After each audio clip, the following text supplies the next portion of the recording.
Hello, everybody, and welcome to AutCom's first of three webinars about relating and connecting with people. This webinar is called Connection Matters, Autists' Journeys to Closeness with Others. This is a groundbreaking set of webinars because everything that we've been able to find online talking about friendships and relationships for autistic people has been for people who are able to use their voice to speak. We have a panel that includes several non-speakers who type to communicate, and we believe this is the first time that this level of information about friendships and connecting has been addressed by non-speaking autistic people. So we are making history here today. This is also our first webinar in which all of the participants are AutCom board members. So you'll get a really good view of just who it is that runs AutCom. AutCom is an autistic-led organization. Not everyone on the board is autistic, but we do keep a certain percentage of autistic people, and we center autistic voices. And within autistic voices, we center those who are spellers and not speakers. That's just our philosophy and how we run things here. We would also like to take this moment to invite people, if you have not already joined AutCom, please do consider joining and donating. Unlike some other autism organizations that will go unnamed, all of the money that gets donated goes to directly supporting programs that support autistic people like this webinar. We have 5 panelists today, including myself. I am both moderating and answering the questions. So I'll start with my bio, even though the first question is going to go to a different panelist. My name is Maxfield Sparrow. As I mentioned, I am a member of AutCom's board. I have been for, I think, a couple of years. I am also an autistic writer, a scholar activist, a peer facilitator, and a direct support professional. Next, we're going to send our first question to our panelist, Yasmin Arshad. Yasmin is currently in Italy and unable to be with us, but we do have a slide with a picture of her to get started while I read her bio. And Sharee Burke, the parent of another one of our panelists, has graciously volunteered to read Yasmin's responses to the questions today. So the voice that you hear will be Sharee's and not Yasmin, but the answers were all pre-written by Yasmin. Her bio is, my name is Yasmin Arshad. I was born in Florence, Italy, and came to the US at age 7. I'm bilingual. My awesome mother found me the ideal workplace when I turned 22, a studio for artists with disabilities, Gateway Arts in Brookline, Massachusetts. I am a successful artist. My art sells at the Gateway store. I have exhibited at the Fuller Art Museum in Brockton, Massachusetts, the Outsider Art Fair in New York City, in London, and in Tokyo. I write poetry, enjoy traveling, walking, horseback riding, snowshoeing, and going to the symphony. I live with my parents part of the week and with my caretaker and good friend the rest of the week. I was an ideal subject for the Lurie Center's research program on facilitated communication. When I first started typing to communicate, no one could believe how much I knew. No one believed I could read, but I have been reading since I was 4. I enjoy pondering the big questions. What is the origin of life, of eternity? My true joy in life is now being able to communicate. And before I go to the first question, I noticed a question coming up in the chat, and I wanted to say that yes, our panelists are compensated for their participation because we believe that autistic people deserve to be paid for their work just like everyone else. So the first question, do any of your friendships go back to childhood?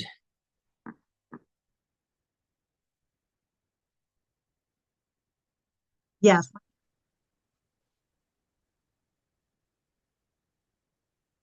You broke up. Could you? Now, Oli, Irene, Camilla, Francesca are all sisters. My other two close friends are also sisters, Claudia and Marta. They knew me before my seizures started, before I lost the ability to speak. Best of all, we have managed to be close, even though an ocean divides us. Thank you. Wonderful answer. The next person up is me, and um, do any of my friendships go back to childhood? Unfortunately, no. I didn't really have friends until I was my first, other than people who were very, very much younger than me or adults. My first friend was when I was 12, who I no longer have contact with, but I've seen online, and I'm happy to say that she seems to be doing really well in life. And then all of the friends that I had in my teen years and about half of my friends from my early 20s have all passed on from different reasons, which is really sad. So I don't really have that lifelong friendship connection. And my oldest friends that I talk to now, I've known for 20 years because I'm 57. So I've had time to build up a long friendship, but none of them go back to childhood anymore. The next person to answer the question is Jaime Burke. Let me introduce Jaime. Jaime is 37 years old and a graduate of Syracuse University with a Bachelor of Arts degree from the College of Arts and Science. Jaime has used supported typing since age 5 and has progressed from supported typing to independent typing and typing with 2 hands.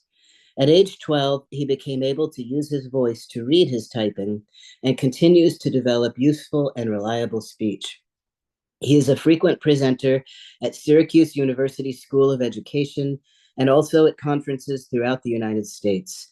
Jaime has been invited to England, Wales, and Germany to speak about inclusion and the process of typed communication and the life-changing impact it can have for those who have difficulty speaking.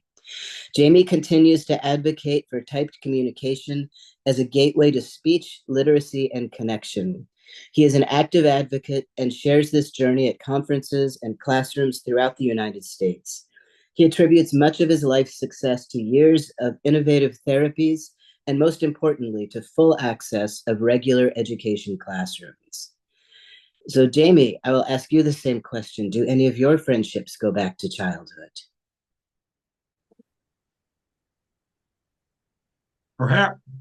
Perhaps not really. I mean, I have old friendships, however, in my life now. It is a it is achieved by Facebook and email on occasion. I would say it is not as a strong friend. I do believe when I was in my tender years at school, it was difficult and different to this understanding of why I could not communicate with complete speech and use a keyboard. It seemed to be not a very connected thing for others to engage with me. I also understand that needing to utilize a school support person placed me in a strange way to engage in conversation to know me.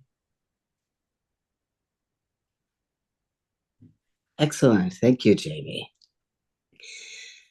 Our next panelist is Dan Bergmann, who is new to our board, and we are so honored to have him. Dan Bergmann worries about relationships all the time. Dan lives with minimally speaking autism and types to communicate. He graduated from the Harvard Extension School in 2021, the first non-speaker to earn a Harvard degree, speaking via text-to-speech at his commencement. He writes essays, plays, and screenplays. He cares about relationships and is very fond of the people in his life, but none of this helps him stop worrying. Worrying doesn't help anything either. Dan, do any of your friendships go back to childhood? None of my peer friendships goes back to before I learned to spell and think systematically at age 12. 2 relationships made the jump though, one with Rachel, a longtime caregiver, and one with Portia, a close family friend who developed a very deep relationship with me from my earliest days. As soon as I learned to spell, I became best friends with Nick, a fellow typer whom I met in school. It was great to have a best friend in my teenage years, and though we have grown apart, we are still friends. Thank you, Dan. That was wonderful. Our next panelist is Ivanova Smith. Ivanova Smith is a self-advocate leader for Washington State. They work both at UW-Lend and as an activist advocate at Work, and has served on both national and statewide councils around disability rights issues. Ivanova is a Christian, happily married with 2 children. Ivanova, the same question. Do any of your friendships go back to childhood? Well, my husband is my childhood friend, and I had other childhood friends, but sadly, we've grown apart. I still care about those other friends, but they sadly we became distant. But one friendship that remained is the most important one, and that is my partner. I met him in junior high, in the beginning of junior high at church. We went to the same church, but we didn't go to the same school. And we became really close. And he instantly wanted to be my friend. And then later that year, in the spring, he became my boyfriend. And we are still lovingly together. This is my daughter, Alexandra. And yes, they're cooking breakfast. So that's I've known Ian for like over 20 years, and he's one of the first people in my life to want to be my friend. I also became close with my sister's friends. So I also became friends with my sister's friends, and I still have a friendship with them as well. And I'm sad about the friendships I've lost, because the friendships I've lost, it was kind of due to ableism. And ableism is discrimination based on disability. And these friends kind of looked down on me as a person with disabilities, and I didn't realize it.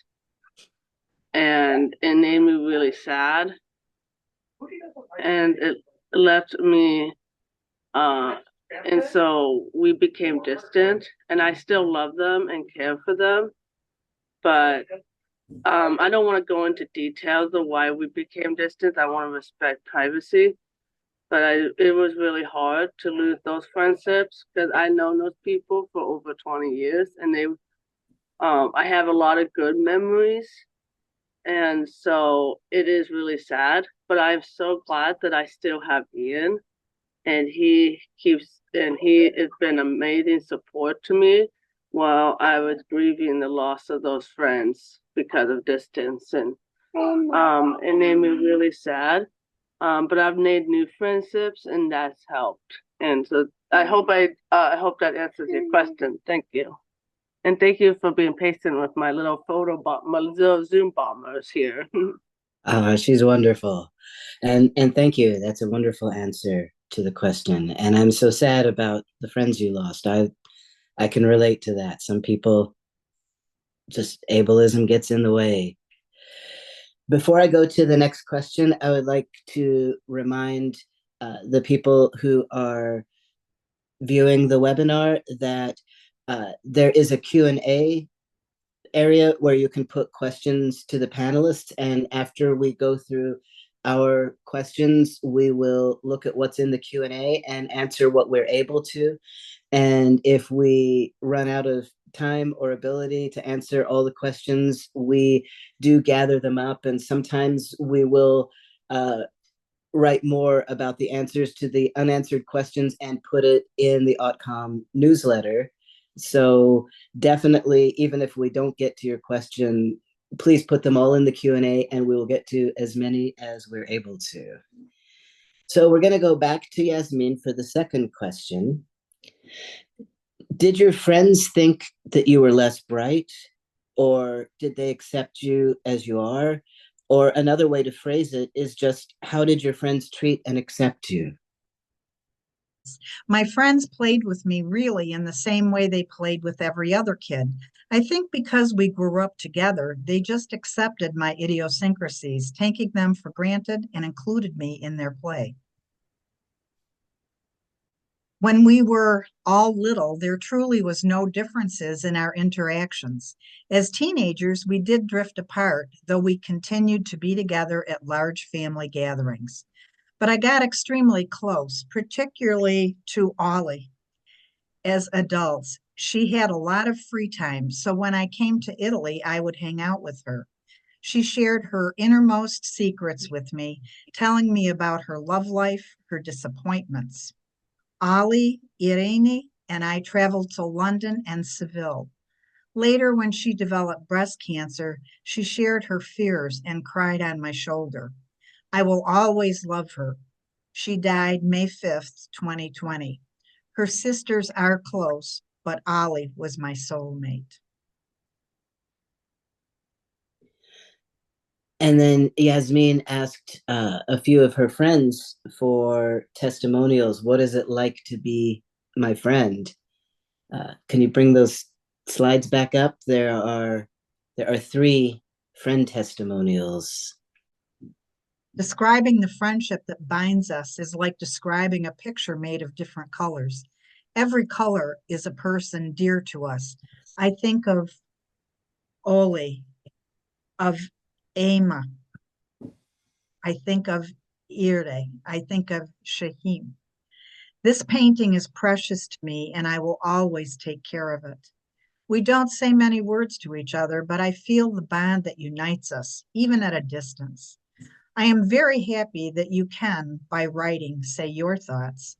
This certainly makes our bond stronger and even more real, without trying to understand from just a look or a gesture what you are experiencing.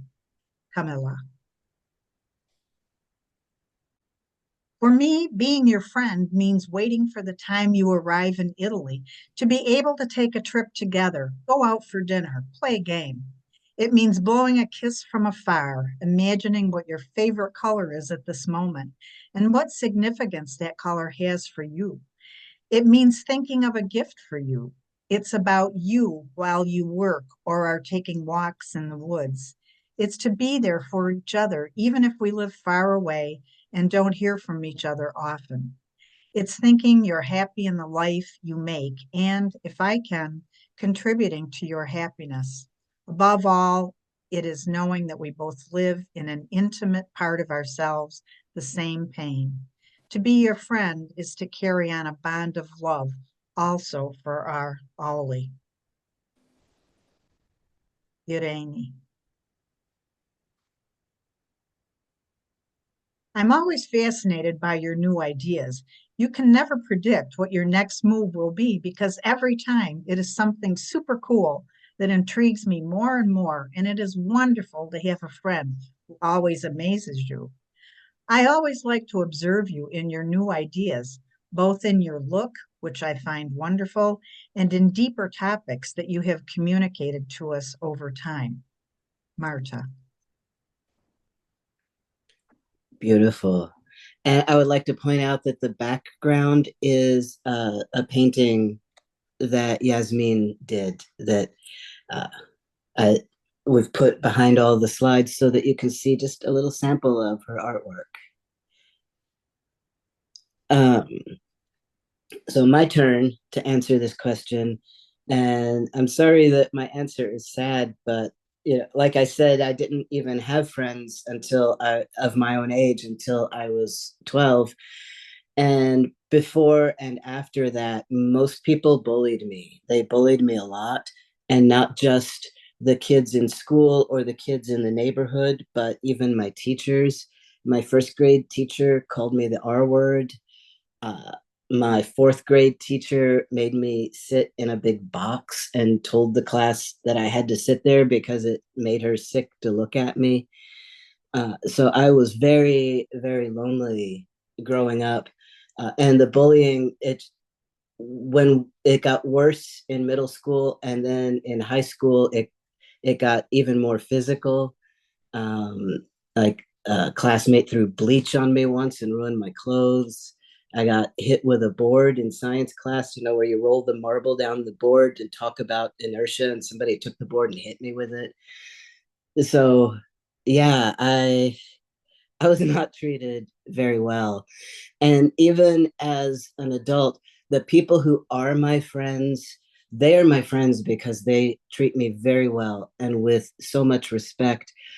But like even in grad school, people were doing that thing where they would stand kind of in a circle talking and not open it to let me in. Or we were all standing around and there were like 12 of us, and they said, where should we go for spring break? And they used their bodies to close me out while they looked at a map and talked about it. And it was really obvious that I was not invited on spring break wherever it was they went. So I'm sorry it's such a sad answer, but I can end on a happy note, which is that I don't have a lot of friends, but I like that because I don't have a lot of capacity. My like energy and social teacup is very tiny, but the friends I have are very, very dear, very kind people I love very much and I trust. So there is a happy ending, even though so much of it was sad.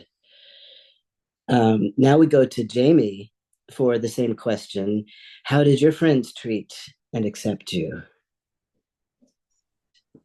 For me, needing to use the keyboard actually made me a smarter student, and that showed others I was very intelligent. Yet I was a mostly kind of different kid and student. I was opportunistic that I was in regular education and respected for my knowledge. Friends were school friends, though. Excellent. Thank you. Thank you, Jaime. The same question now goes to Dan. Um, how did your friends treat and or accept you?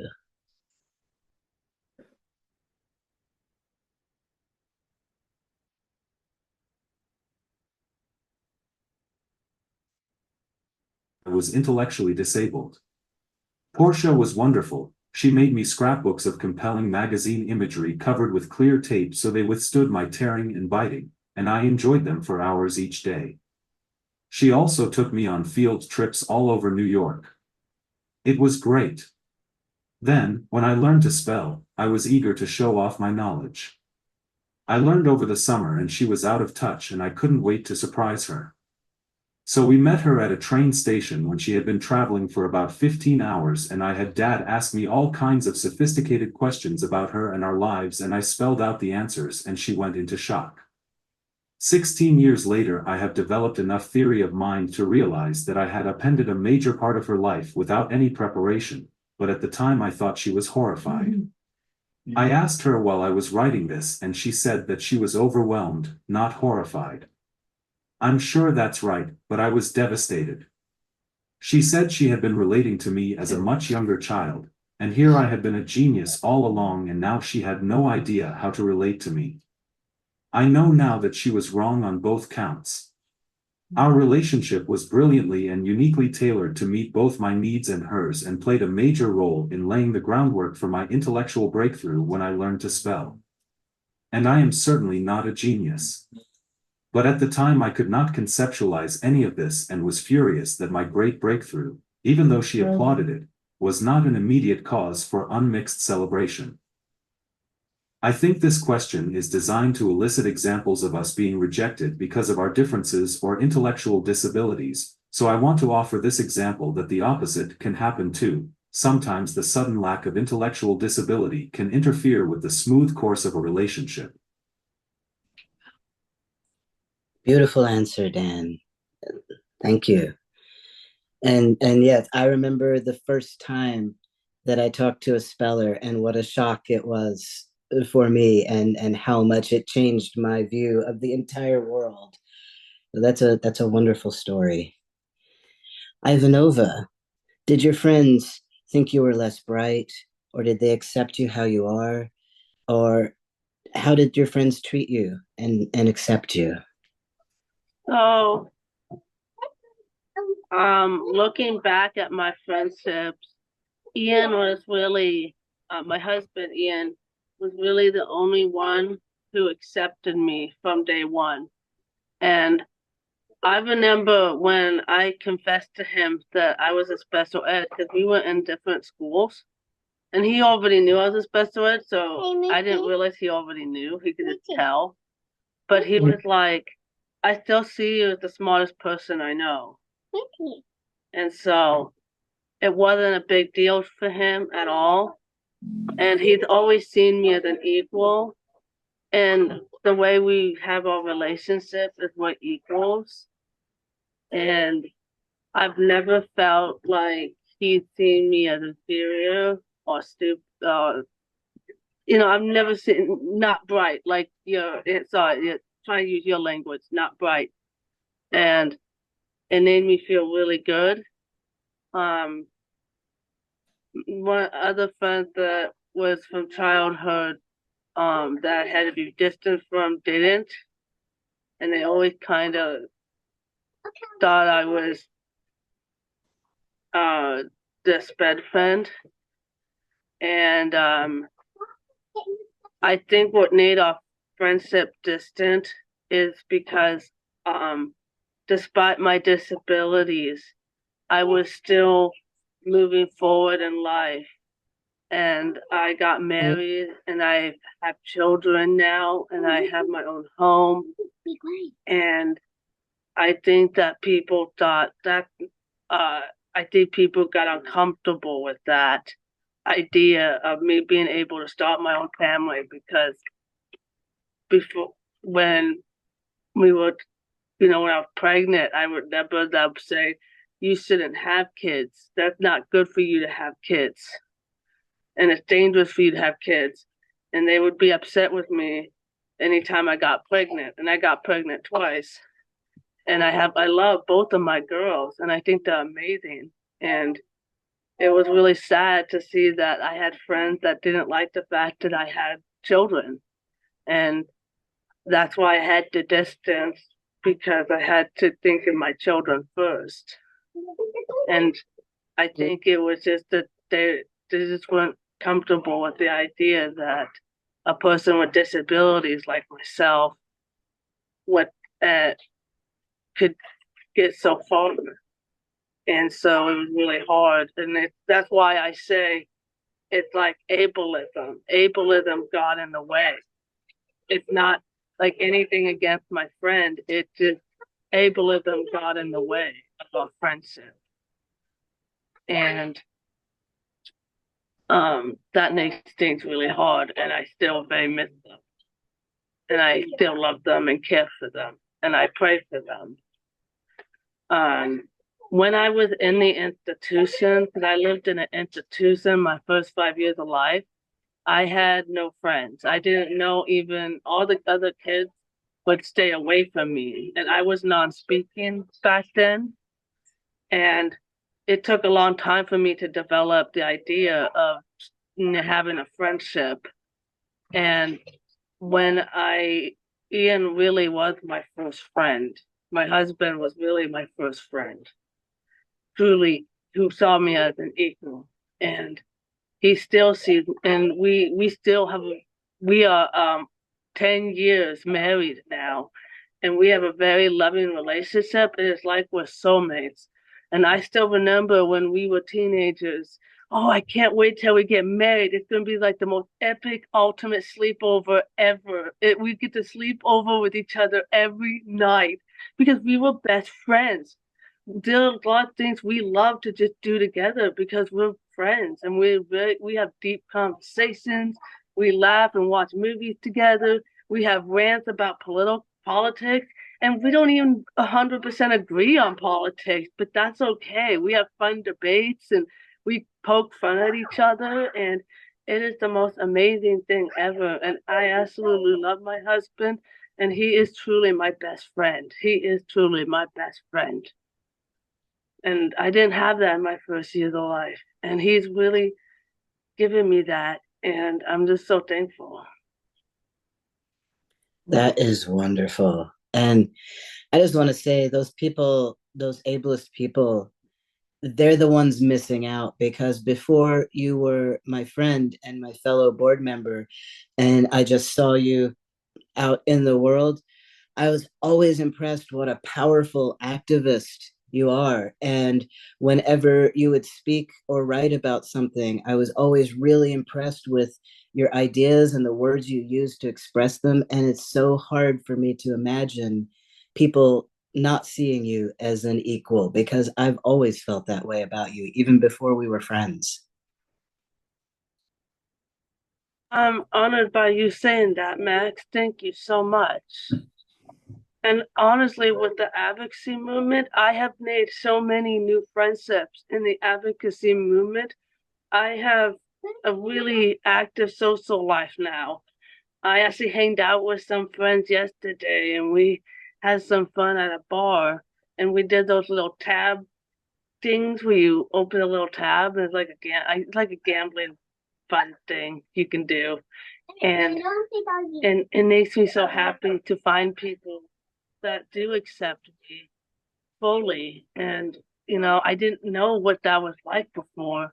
And Ian really showed me that. And my friends really showed me that. And there was a lot, and there was times where my friends were like that we had really good memories. And I will always cherish those memories, even of the friends that I've lost. I will always cherish them, and I will always cherish their memories. Thank you. So now let's go to question 3, and we will go back to Yasmin. And the question is, what role did your parents, teachers, or caregivers play in fostering your friendships? None, except my parents would foot the bill. My parents would take me out. So my friends would take me out. So my parents would give them money to cover my expenses. Nice. Then I turn the question to myself, and I don't think people knew how to foster friendships for me. I would read all the time. And if I had to be in a group of people, my favorite place to be would be under the table back in the corner reading a book, like where people couldn't even see me. And when I was really little, sometimes they would just drag me out, and they didn't even believe I was reading because I was so little. They thought I was just looking at the pictures or something. But I loved books, and I was terrified of people. And when I got older, they'd say, "Stop reading, go play with the other kids." And I'd say, "They don't like me." And the adults would say, "Oh, they just don't know you. Just go and play with them." But I didn't want to, because they were mean to me. And then when I got even older, somebody said, they saw me reading, and they said, "People wrote those books." And I didn't know what they meant. I think they meant that if I liked books, I should talk to people, because that's where books come from. But I didn't understand what they meant by saying that. So I said, "Well, yeah, of course people wrote those books." And they said, "Well, go play with the other kids." And I'm like, "Why did they write a book?" So like that was the best anybody did. They didn't even always see, like, sometimes I would get punished for other people teasing me because the adults didn't even understand the dynamics of what were happening. So somebody would be mean to me, and then I would lash out back at them. Like, they'd hit me and I'd hit them, but I'd be the one that the teacher saw, and I'd be the one that got in trouble for hitting people, even though I wouldn't have hit anybody if they weren't hitting me first. So I think adults who have autistic children in their life, or teens, that they need to learn better skills of how to help us have friendships instead of just saying, "Oh, well, just go and play with them." Because if I knew how to do that, I would have already been doing it. So we'll take the question to Jaime next. What role did your parents, teachers, or caregivers play in fostering your friendships? Teachers and support staff were okay in their quest to assist me to communicate with others, but I was really struggling to initially interpret the process. I was having enormous sensory difficulties in trying to understand what was expected of me. My family did support some of the friendships, but my way of communicating was puzzling to others. For me, trying to be successful in school was exhausting, and I believe good friendships are elevated in later life. I have friends who understand and an excellent support person who is good at initiating the connections and then observes the process and supports it. Because families and support people are extending a hopeful dream, I met my heart partner, Kelsey. We are from a long distance, but helpful to visit in person through vacations, conferences, and graduations to personally connect. I am thrilled we have connections for email and FaceTimes. Excellent. Thank you, Jaime. And now, Dan, what role did your parents, teachers, or caregivers play in fostering your friendships?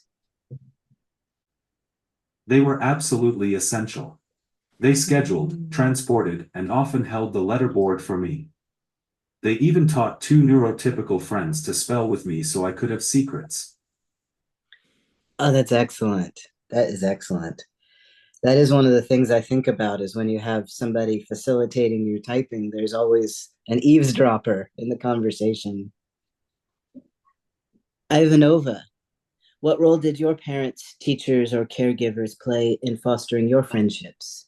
So for me, when I was adopted, my parents encouraged my sister to keep trying to play with me, even though I didn't really know how to play. She would give me a stuffed animal and I just gave it right back to her. And so my sister taught me how to play. And she taught me how to, girls, please, thank you. She taught me how to do role playing and taught me how to take turns. So she would do board games with me, and she would have her friends play with me and her to teach me how to play. But I wasn't really able to transfer that to school. And so at school, I would just wander around recess and eat popcorn off the ground. And I admit to my sister that that probably was really embarrassing for her, but people were really mean to her about it, and they would come to her and say, "Your all-word sister is eating popcorn off the ground," and that's not right for people to do that to my sister. And I'm really glad that um uh so the one thing that my parents did to help me try to interact with other kids is they got me introduced to trading cards.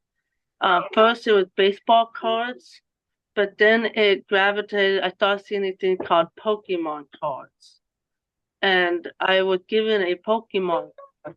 I told my parents about it, and I said I like these, and my parents went gung ho, getting me Pokemon cards and saying, "You go trade these with your friends. Go trade them to make friendships." And so I did that, and I was able to have some good interactions with other kids, and it did help me learn how to talk to other kids.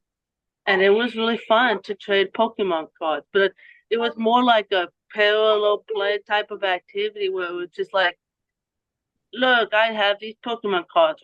Which one do you want to trade?" And then I would just go on to the next. And it was like I didn't really make lasting friendships like that, but like it was a lot of fun getting to learn how to interact with people and Pokemon and Nintendo, and it really helped me learn how to do that. And also we had some neighbors that had kids that would play with my sister and I, and they taught me how to play the Pokemon game there's a card game with the cards. And so I learned how to do that. And I even went to tournaments with my sister.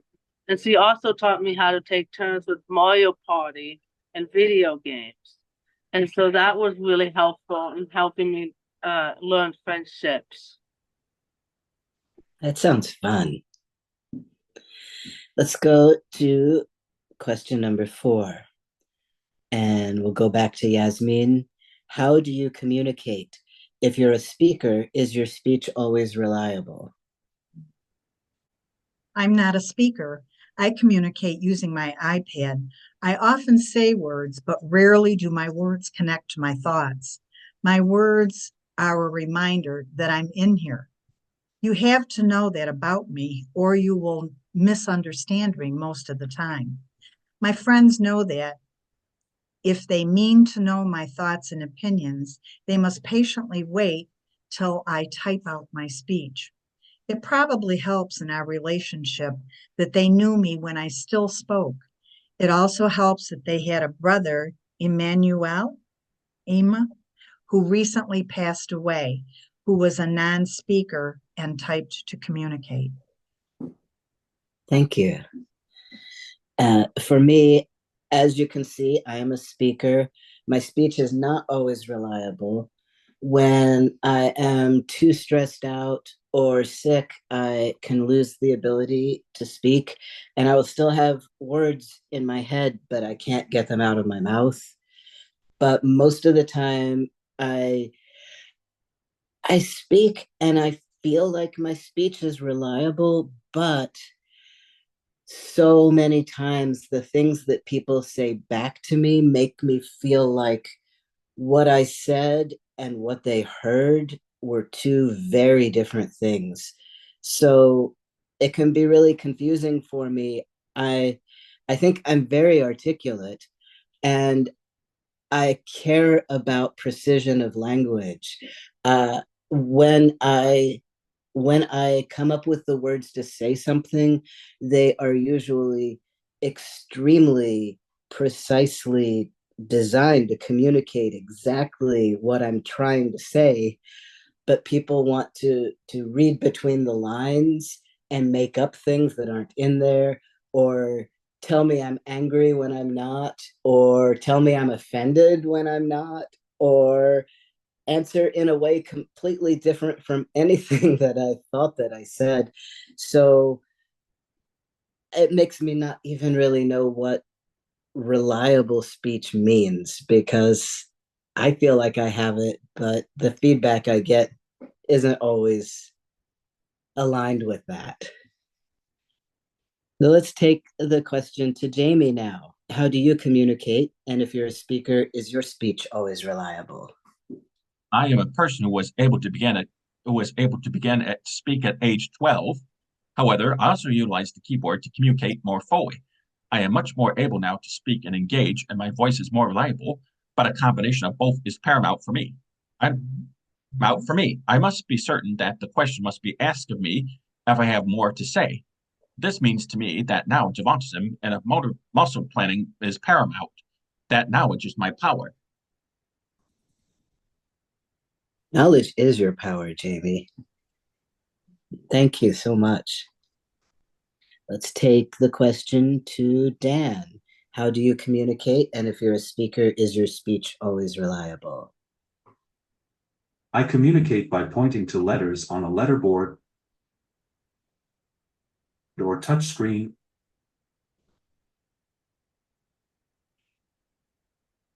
or keyboard.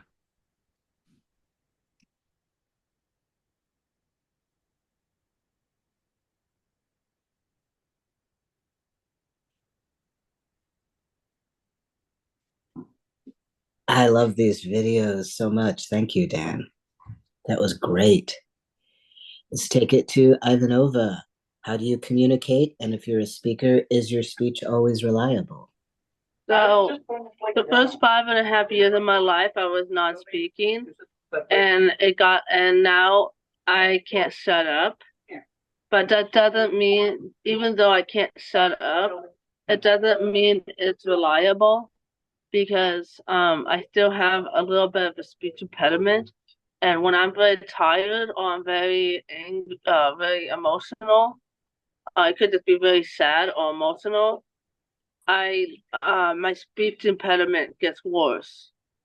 If I'm in distress, I will just start screeching and I can't communicate when I am like that.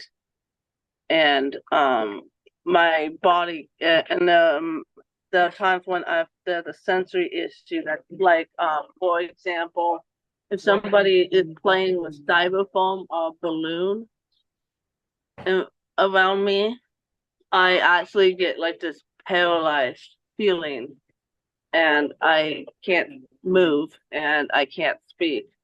And so I've actually had to tell people, can you please not play with that balloon near me, because the sound of it makes me paralyzed. And it's also any squeaky sound and the feel of styrofoam or the sound of styrofoam, all plastic. So, like, if you have two water bottles rubbing against each other, that sound, it paralyzes me.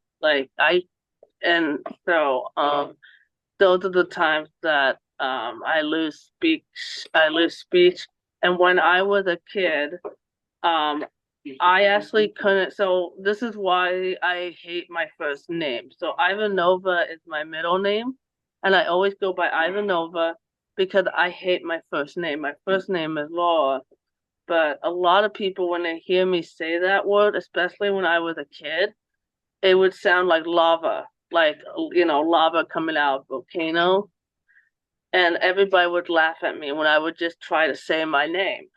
And my parents wanted me to use, and I always hated my first name because I couldn't even pronounce my first name to introduce myself.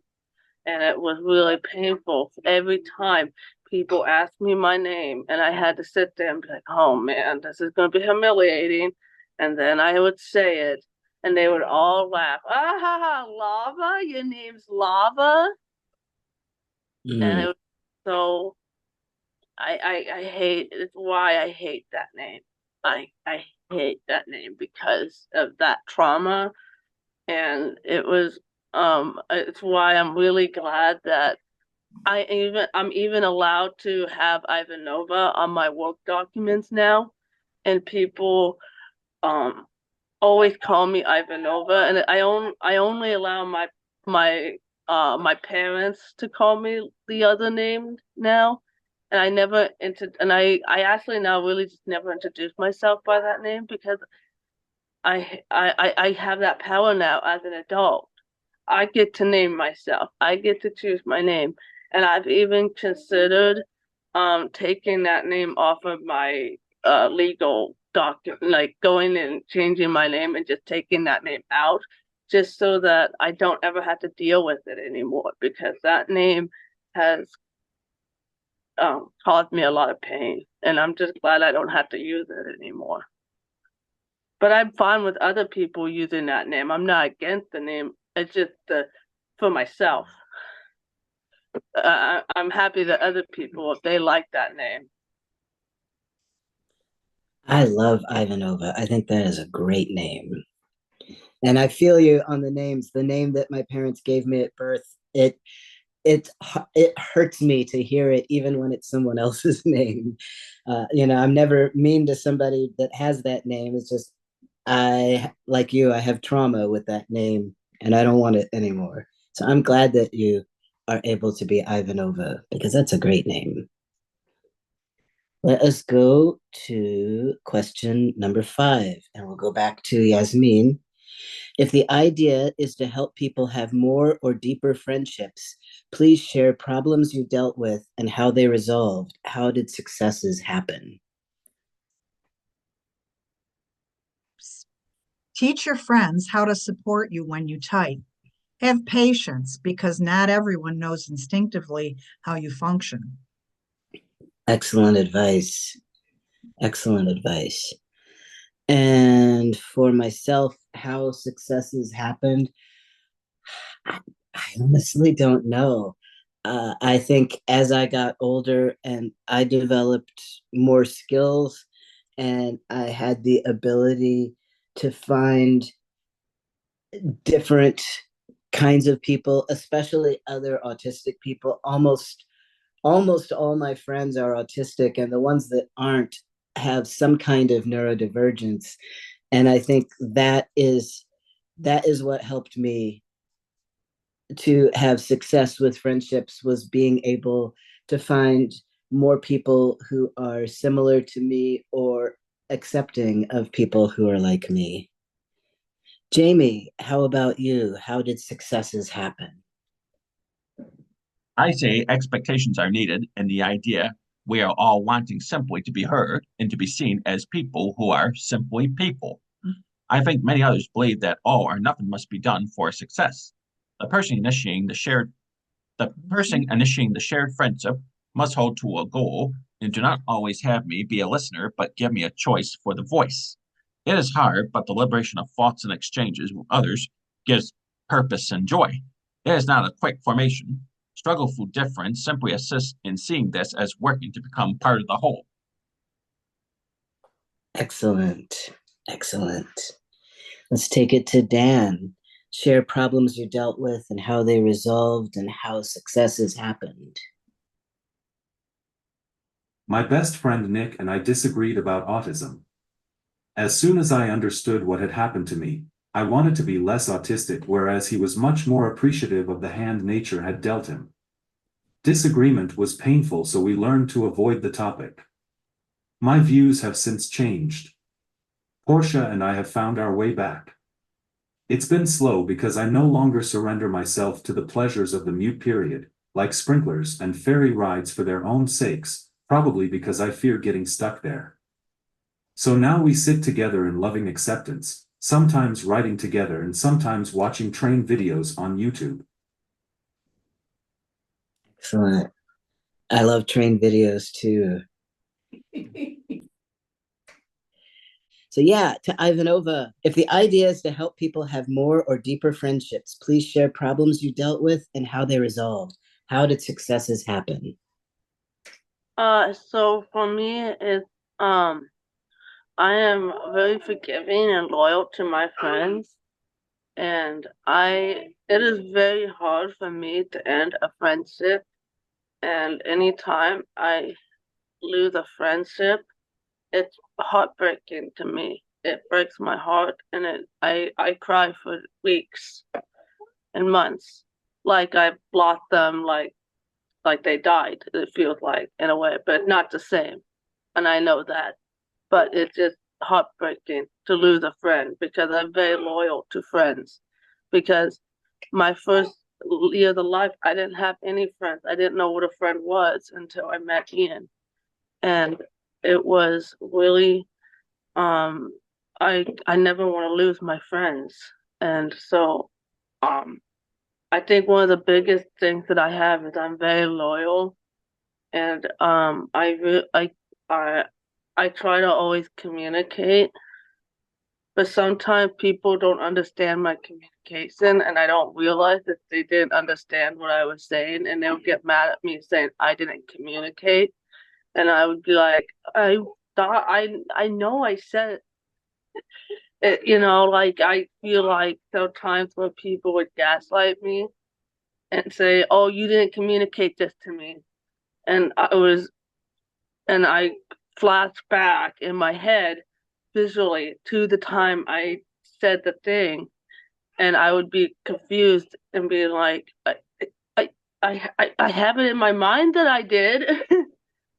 I have the memory. Like I'm really visual with my memories, and so like if somebody asks me about a memory or something in the past, my brain literally will it's like a video archive, and a little person in my brain is like, oh yes, this one, this memory, and we just go back in time in my head, and I'm in that time, and I'm replaying what I did or what I said, and I'm like, well, my memory begs to say that this. And so that kind of thing is hard for me, and I just try to say, I know my memory. I'm not I'm not going crazy, or I'm sorry if that's offensive. But I'm not, I'm not, I know what I said. Maybe that would be better to say. Sorry if I said anything offensive. Gaslighting is the worst. It is the worst. So now we will go to the last question and back to Yasmin. How do you prefer to hang out with others? Very much love to just sit around and hang out, let the conversation flow. Beautiful, beautiful. For myself, most of my hanging out with others is online because one of my closest friends is in Florida and the other one is in Maryland, and I'm in California. So we have time zone differences and distance. If I could hang out with friends in person, I would either want to do like parallel play things, like we all sit and write together, and then when we're done, then we talk about what we wrote or something like that, or to do something. I like I like people talk about unstructured and structured activities, and I'm not always sure what that means, but I think I like structured better. I facilitate support groups and I get as much out of them as the people who come to them. And that for me, that's like part of my social life. And it's very structured how we do things because we do the introductions and check-ins and then we talk about a topic. Or in person, I really like hanging out with people when we're doing something like gardening together is one that I like because I don't because my hands are doing something and my eyes are being used on something instead of just sitting there and like staring at a person, which is really uncomfortable. And I don't know what to do with my hands. And I'm not sure even what we're supposed to talk about. And I feel really lost. But if we're doing a thing together, then I can talk about anything, not just what we're doing, but like my body and my eyes are someplace other than on the person so I don't feel so overwhelmed by it. And now we'll take it to Jaime. How do you prefer to hang out with others? Once I am comfortable with my communication with someone, once I am comfortable with my communication with someone, I truly enjoy going on a hike in the natural world where conversation is not needed as a constant, but I can enjoy the quiet and then the conversation later. I like to go to a movie and after engage in the discussion of a topic everyone is aware of. However, at times of silence, being together is just fine. Excellent. Dan, how do you like to hang out with others? I vastly prefer in person in a quiet setting. Excellent. Ivanova, how do you like to hang out with others? Okay. The way I like to hang out with others is mainly in person and sometimes on Zoom and on social media or video chat. But majority of the time it's in person. I go to conventions and conferences with my friends. My husband and I really like to go hiking and we like to spend time with family. And we also like to do activities with our kids. And I also hang out with my other advocacy friends that I've made over the years in my advocacy life. And I go out to bars with them and to bowling. And I have a really great time doing that. And we also have picnics in the park in the summer. And some of my friends have kids. And so our kids get to have a play date. And that's a lot of fun. And yeah, it's I there's a lot of different ways I get to play with my friends. And also I also am involved in Special Olympics. And so I also get to compete with my friends and play sports and practice with them. And sometimes my friends would just come over to my house and just hang out, and we would just hang out, and I'll be working and we would just hang out, and they'll hang out with my kids too. Like, they'll entertain my kids for me while I work sometimes just to help. So I'm really blessed with all the new friends that I have, and a lot of my friends are peers, and it's a lot of fun. And I just feel like I can just be myself, and I really like having work friends and being able to feel comfortable, even being friends with my boss. I've had several bosses that I've become really close with, and we see each other as friends. And one of them has retired, and they invited me to their house, and we're gonna have lunch and hang out and just be friends and have a couple of beers. And it's just a lot of it. That's a it took a lot of time, and it took a lot of work from me and my social skills to make all of these friendships, and I cherish them so much. And I don't want to ever take them for granted. Nice. You talk about people entertaining your kids, but your kids seem pretty entertaining. I think if I came over, I would be entertained by your kids. That is our last question. Let's see what we've got in the Q&A. I see there are 5 questions in the Q&A.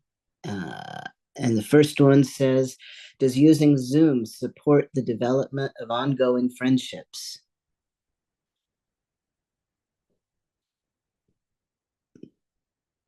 Does anyone on the panel want to address?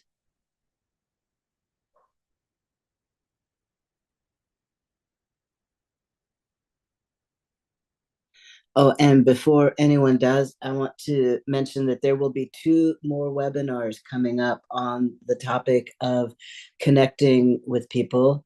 So keep an eye out for those, because we are definitely not done with this topic. Okay, we've got a couple of people typing answers. Jaime and Daniel are typing answers to that question. While they're typing, I will say that for myself, Zoom definitely supports the development of ongoing friendships. The support groups that I was talking about that I facilitate, which I do through AANE, which they've changed what the acronym means and I never can remember, but I think it's something like autism, neurodiversity, something. But it's a organization that's been around for a while for autistic people. And if it weren't for me running Zoom groups for them, there's a lot of people that would not be my friends. There are people that come to my groups over and over for like the last 2 or 3 years, and we've developed definitely good close friendships because of Zoom. Let's see if Jaime or Dan have finished typing their answers yet. Yeah, here we go. Hi, my friend. I was thinking Zoom can be a pain, but it vitally can be so connecting if you become great at it. Oh, thank you, Jaime. That's awesome. Hi, I'm Michael, and I'm Dan's father, and today Dan's communication partner. Honored to be here. Dan says, definitely. I have friends, we've become closer on Zoom, but the miracle of the internet is fulfilled when you meet in person. Great answer. Thank you, Dan, and thank you, Michael. Jaime is typing an answer to the question, what does good support look like for you all? And you finished, so go ahead and read that, Jaime. Hi, my friend. Hello, my friend. Lovely to see you. I am not certain what you are asking for support. Ah.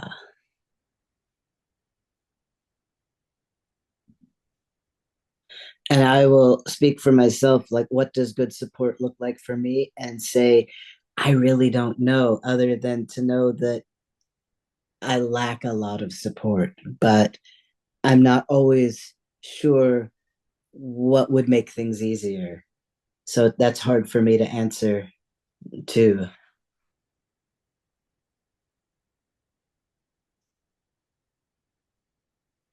And Dan is typing an answer to the next question, which is, what more can we do to incorporate typing for communication within the classroom setting? It astounds me that SLPs still do not consider this as an option, especially with all of the social media awareness posts. It is 2024, and I need folks to get on board sooner rather than later, because communication is a way to connect with others, not just ask for a cookie. Great question. And I will say that not all SLPs, because I do know some SLPs that absolutely foster typing for communication. But you're correct that there is a prejudice against it. Max, do you mind if I chime in? Be my guest. Okay. I'm Lisa Keller. I'm president of AutCom, and I am an SLP, and I have been promoting supported typing for I don't know how many years now, many, many years. And I think that the primary way that it's going to be accepted anywhere is by parents, is by parent advocacy, because the more pressure the parents put on the school systems, that's really the only way that it's going to happen, I think, in my view. If you haven't seen the movie Spellers, please watch it. It's on YouTube. It's free. Thank you, Lisa. That's a great answer. And one that I would not have thought of. So I'm so glad that you chimed in. Dan has answered that question. Must be. Open. And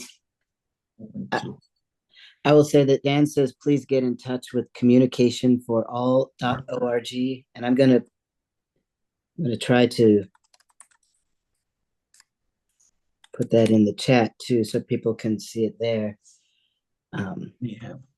Dan is also typing a much longer answer into the chat. How long it will take? Excellent. Well, I know that Closed. Jaime is also typing, so go. Yeah, keep typing, Dan. And Jaime, could you read your answer?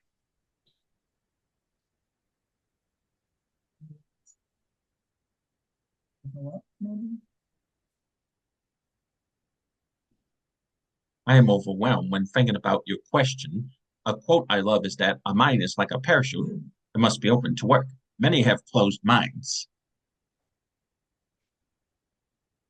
Very good answer. Yeah, while we're waiting for Dan, I can answer Kimberly's question, which is, she says, this is a fascinating panel. Thank you all so much. Will there be a recording of it available that I can share?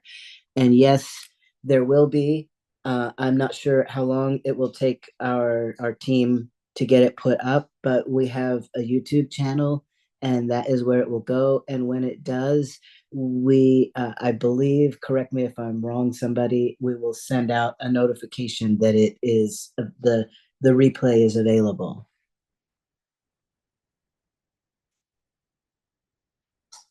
And Juan Cobeñas says, I would like to have the transcription and also to translate it to Spanish if you agree. And I can't speak for the entire organization, but I am thrilled at that offer. What do you think, Judy or Lisa? Can we do that?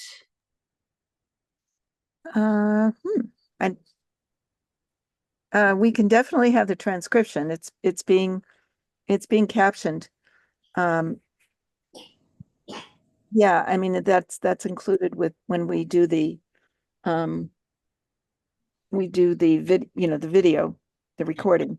We Yeah. offer the recording not only to the participants, but we also, Judy, correct me if I'm wrong, they can go onto autcom.org to access it there.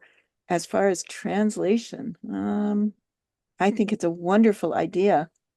I just don't know.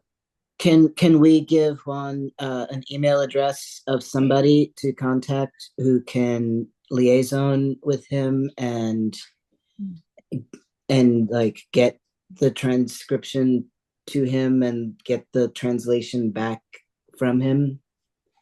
Because once we have the translation, we can add it as alternate captions on YouTube as well. And that would really extend the reach of this webinar. Absolutely. Judy?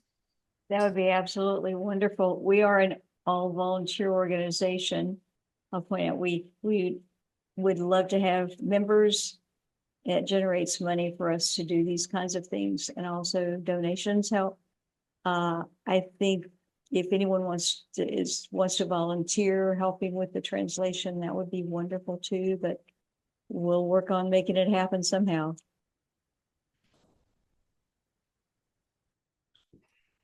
Excellent, thank you.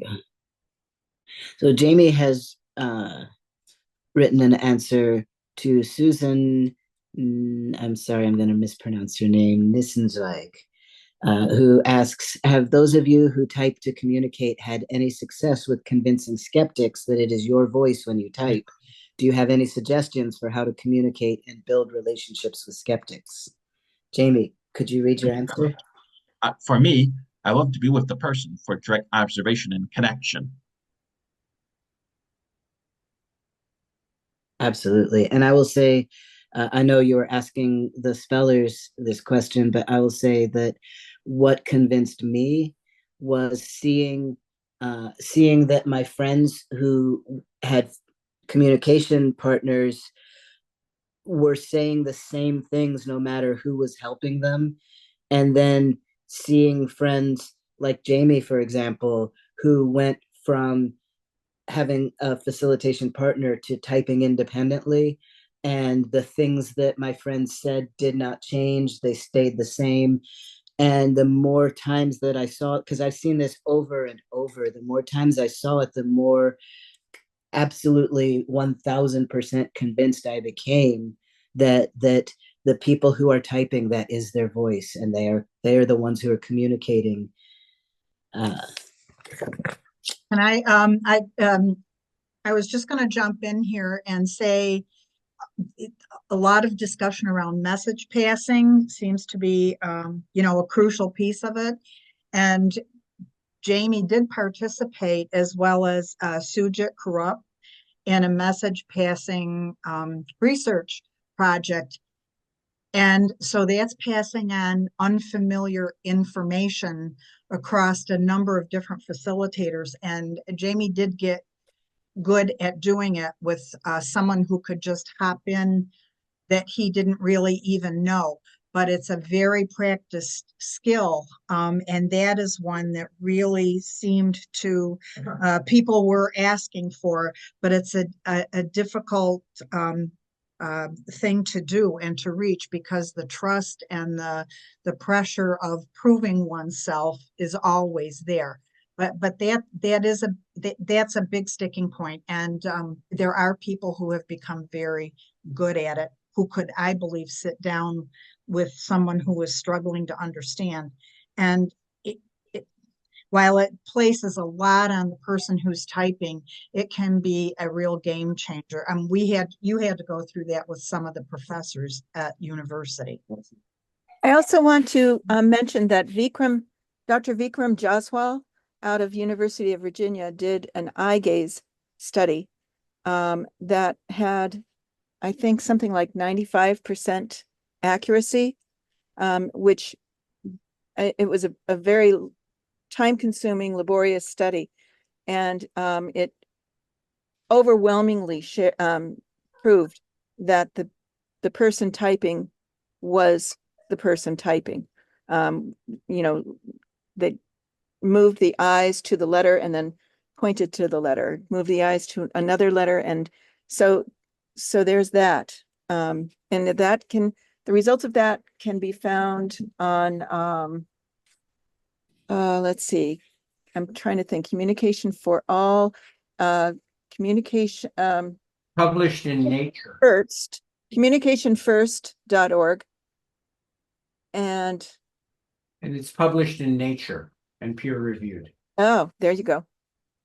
There you go. Also, Max, Yasmin wrote something that I wanted you to see. It's above. Not in the Q&A. Is it in the chat, or I'm not sure where it is? Well, it's under Sarah. Okay, so Yasmin said, my dearest wish would be to be able to type in my workplace. Best wishes from Yasmin Arshad in Italy. Ah, thank you. Thank you. And Dan has also answered this question.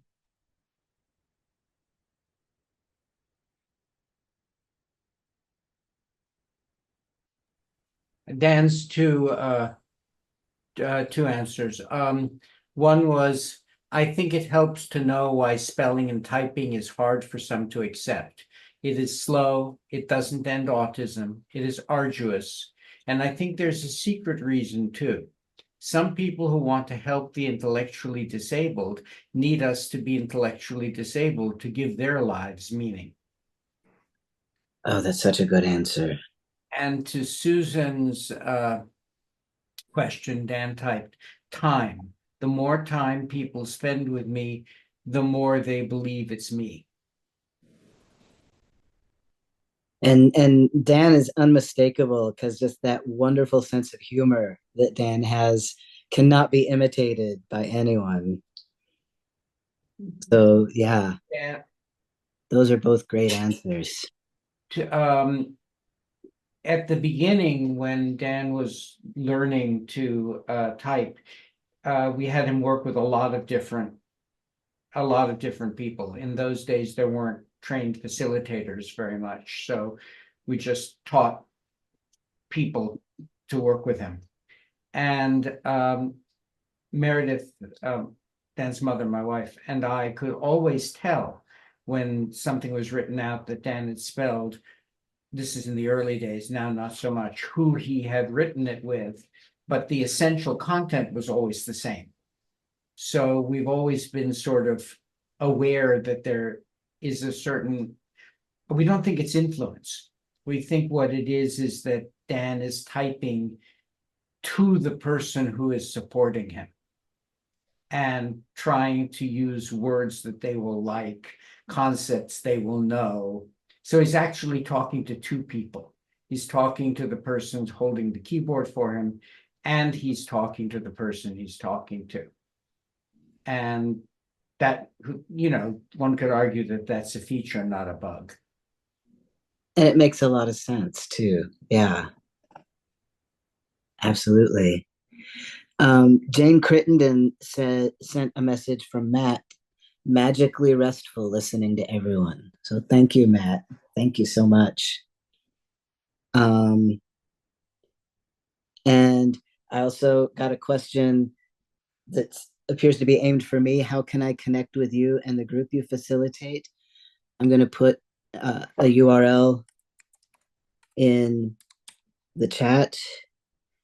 That's the organization. If you go and click for support groups, the menu, I can't just remember like how you go through the menu to get there, but it should be obvious if you click like services for adults, or I'm not really sure, but every time I go, it's really intuitive how to get there. I just can't remember the route there, but click the links until you find the support groups.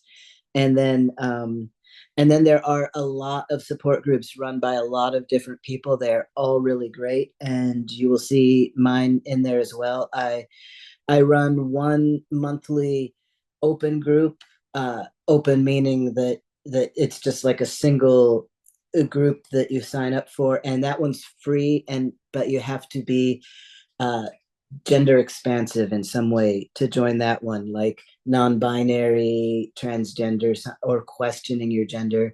But then I also run what's called a closed group, and that is a group of no more than 12 people that meets weekly for 8 weeks, and then we take a month off, and then there's a whole new 8 week session that you sign up for, and that's on sliding scale, and that's the one where we get really close friendships going because it's a smaller group and we meet weekly like that. And so that's the difference between the open group and the closed group. And the closed group, you just have to be autistic and an adult. There's no other requirement for that one. And yeah, there's almost always a seat available there, so you're absolutely welcome to check it out, or anyone. I can't speak more. I can't possibly speak too highly of the groups that AA&E organizes. They're a really great way to connect with people. And Susan also says, "Hi, Jaime. It's so great to see you and your mom here." I greatly enjoyed the visual engagement of observation and glad to have others sit and support my typing as a new observer. Excellent. Excellent. Thank you so much. I think that's it. I think we've gone through all the questions, and I don't. May I make an observation? Yes, I'm please. sorry, I'm not bringing my picture up because I had surgery the other day and it would just scare everybody. I want to thank everybody who came, not only from United States, but from, it sounds like, all over the world. And I realized that there are different time zones and that you made an extra effort to be with us. So thank you so much. And I'll bow out on that one. So I think that unless anyone has anything else that they would like to add, I think that concludes this webinar. You see Judy's question? Oh, I did not. Where is it? Is it in the?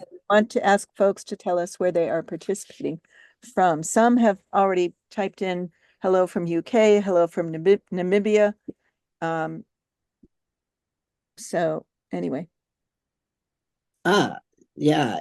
If you haven't told us where you're from, please feel free to add that in the chat. Hello from wherever you're viewing us from. Namibia. That's like, is it the middle of the night there? I don't even know how the time zones work, but that's a long way away. Thanks, folks. Have a wonderful weekend. Thank you, Jaime. There's a question from Kathleen Berger. What the typers would say on how to teach fast typing. What would the typers say on how to teach fast typing?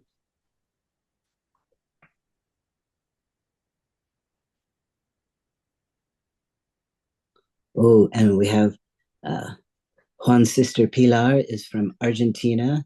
We have somebody from Denver, Alabama, Virginia, California, Mexico, Canada, Connecticut, St. Louis, between Liverpool and Manchester, UK, the Beatles and Oasis County. How do you know which team to root for if you're between Liverpool and Manchester? As a pattern progression. Fast typing is a pattern progression. Dan typed, be patient, type things worth waiting to hear. Yes. Jaime, were you done with your comment? Yes. Okay. Yes. Thank you. And that answers my question. It's 6:30 in the evening in Namibia. That's not terrible bad. Also, I would, to address the idea of fast typing, I would say that I think it is more important to teach everybody else to slow down and be patient and wait. That what people are typing is worth waiting for, and people, in my opinion, get so impatient and want everything to be fast and instant, and it's worth waiting to form that connection and to listen to what someone has to say. And any pressure that you put on somebody who has regulation issues is only going to get worse. I want to offer a technical answer to that, though, because I think there is one, which is not that I'm in favor of fast typing. I'm on Dan's side of the issue. Let it be worth waiting for. But one of the things that I think we know now that we didn't know 16 years ago when Dan learned to type is that the more support you have, the faster you can type. So if you're willing to be coached, if you're willing patterning communication partner, say patterning of up to the left, no, you missed it. It's the letter next to the one you chose. If you're willing to endure that, having type much faster, and then you can, as you get practice, the opportunities fade out. So I think that is a real answer. I mean, you can by now type like lightning if he holds one of our hands. But we promised Lisa and Judy we wouldn't do that on this webinar. Natural. Breaking news. Touches grounding. That's that's from our Yasmin. Conversations. I think it's really courageous to connect through the patterning of having opportunities to communicate in natural conversations. Very good. Yes. And yeah, I know people who type so much better when somebody puts just a hand on their shoulder, and then somebody will try. What do you mean there? Pattern progression there. A skeptic will say something, and I say, how can you make somebody type with just a hand on their shoulder? That's just ridiculous to be a skeptic about that. Srilata had a response also. Srilata says, as a communication trainer, I would say trying two-hand typing to get faster with the typing. As Jaime mentions, it is a progression and takes time to learn the skill. And also, Petra says, my son is non-speaking. How well he works with someone depends largely on how well he gets on with the person and how well the person is present in mind and deed and truly wanting to be inclusive. He dislikes people directing him. Absolutely. There. Ivanova has her hand up. Oh, Ivanova, yes, please. This is Ivanova, and I think it's really important that anyone that's a skeptic understand that like everyone has the right to have a form of communication, and we all need to fight for communication rights for all people, especially people with intellectual disabilities. There are a lot of people with intellectual disabilities that have their rights stripped away and institutionalized. And it's all because, you know, people are not willing to figure out how they communicate. And it's a form of silencing that is, it's a form of silencing. And it takes away people's amendment rights to, but it's a form of silencing. And people with disabilities, no matter their IQ, should have to be supported in living their full lives. And just because the communication struggles does not mean that we stay mentally children. We become adults, and that's true for people with intellectual disabilities. And I am really passionate about it, and this is why I do the work I do. And I am a civil rights activist for people with intellectual disabilities, because those are the people make every excuse under the book to restrict autistic people's lives, and a lot of it is based off the stigma around intellectual disabilities. and thinking that people with intellectual disabilities cannot communicate, cannot learn, cannot do anything when they can. They're just not, and people have been able to do amazing things with the intellectual disabilities. And people with intellectual disabilities to get to have pride in their disabilities, just like autistic people and any other disabilities. And that's why I don't distance myself from intellectual disabilities. And I advocate for that community because they are my peers, and we've been wronged by society. If I had not been adopted as an institution, that would have been the rest of my life. And people don't deserve that. Nobody deserves that, no matter the IQ. Absolutely. Dan has typed, I think shared attention is the secret sauce for many of us.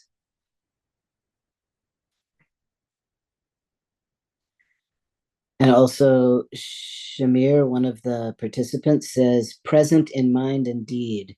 That is a powerful statement and so important, especially for parents to look for when trusting people with their children. And Jane said, Ivanova said, well said, Ivanova. Got you. And I agree with Jane, well said.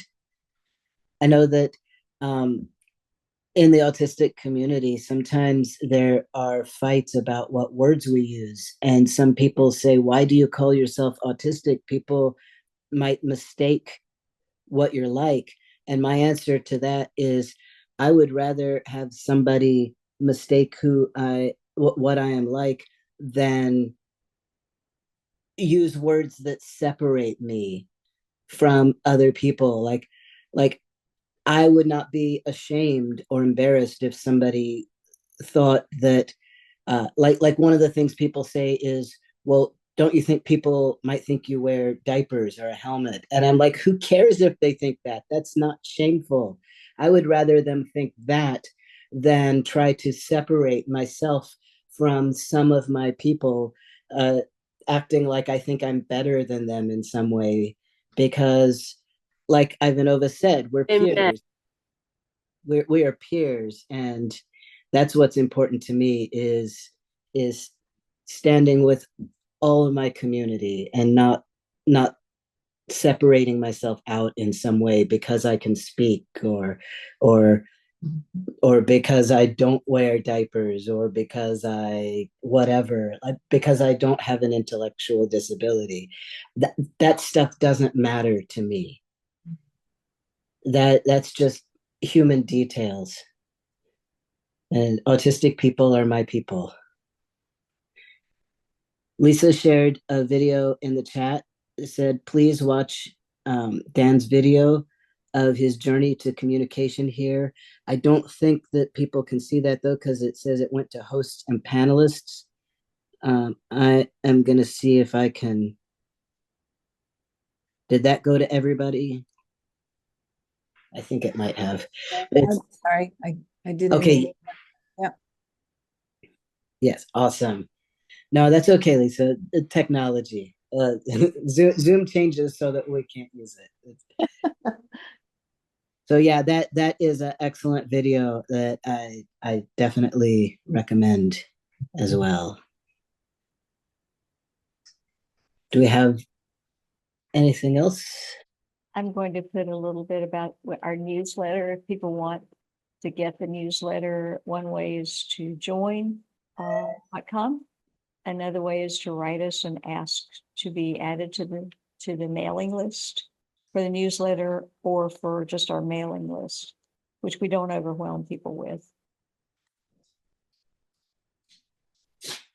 Thank you so much. I think I have not missed anything, and I guess that means we're done. Thank you, everybody. Yeah. Thank you to our wonderful panelists.